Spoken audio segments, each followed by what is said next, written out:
नमस्कार. मी आशाच किचनमध्ये आपल्या सर्वांचं स्वागत होतं. काल होतं महाअष्टमी आणि नवमी. नवमीच्या मुहूर्तावरती होतं आमच्याकडे कन्या भोजन म्हणजे नवदुर्गाचं भोजन.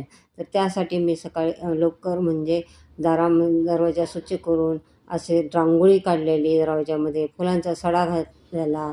म्हणजे कन्या म्हणजे देवीच्या आतमध्ये येतील नवदुर्गा, तेव्हा त्यांच्या म्हणजे पाय असे फुलावरून येतील आणि तशा प्रकारे मी केले. त्याच्यानंतर नवदुर्गा साक्षात माझ्या घरी नवदुर्गा आल्या आणि त्याच्यानंतर मी आल्यानंतर त्यांचे पाय धुतले, स्वच्छ पुसून त्यांच्या प्रत्येकीच्या पायावरती स्वस्तिक काढलं आणि त्यांना असं हळदी, कुंकू, अक्षदा, फुलं टाकून आणि ओवाळलं, प्रत्येकीला ओवाळलं. त्याच्यानंतर डोक्यावरची चुनरी दिली आणि हातामध्ये गजरे दिले आणि त्याच्यानंतर त्यांना आणि नवदुर्गामध्ये दोन मुलं होते. म्हणजे एक मुलगा बोलवतात 12 वर्षाचा अथवा आतला. त्या मुलगाही म्हणजे आलेला आणि त्याला बी असंच म्हणजे जसं मुलीला करतं तसंच केलेलं. कारण त्याला पण वेगळं काही वाटू नये, कारण छोटा होता. त्याला कपाळाला टिळा लावला, अक्षदा लावला आणि त्याच्यानंतर मी अशी मला खूप असं म्हणजे मुलींना खूप उत्सुकता वाटत होती, पण मला खूप आनंद होत होता की मी साक्षात नवदुर्गाची पूजा करते. माझ्या घरी देवी आल्या.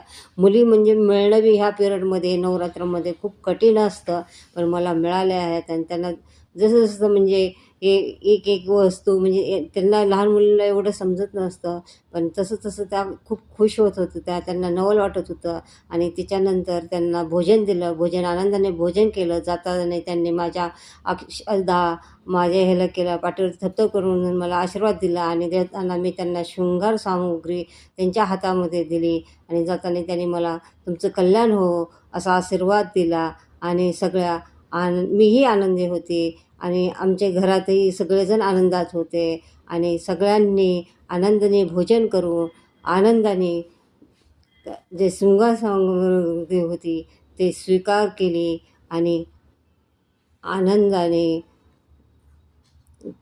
त्याने आपलं म्हणजे जसा नवदुर्गा साक्षात आल्यानंतर घरामध्ये आनंद होतो. म्हणजे आल्या होत्या आणि म्हणजे असं खरंच म्हणजे देवीच आहेत असं मला वाटत होतं आणि मी जोपर्यंत त्या घरामध्ये होत्या आणि गेल्यानंतर कालचा दिवस एवढा मला प्रसन्न वाटत होता की खूप आनंद होता. म्हणजे आणि खूप आनंदाने बघा ते सगळं असं पसरलेलं मी काढलं नव्हतं, तसंच ठेवलं. आम्ही दुसऱ्या दिवशी सकाळी ते साफ केलं, तोपर्यंत आम्ही हलवलं सुद्धा नव्हतं आणि त्यांचे ते पाय धुतलेले पाणी पण असं आम्ही बाहेर फेकलं नाही आहे. जे काही राहिलेलं त्यांची ताटं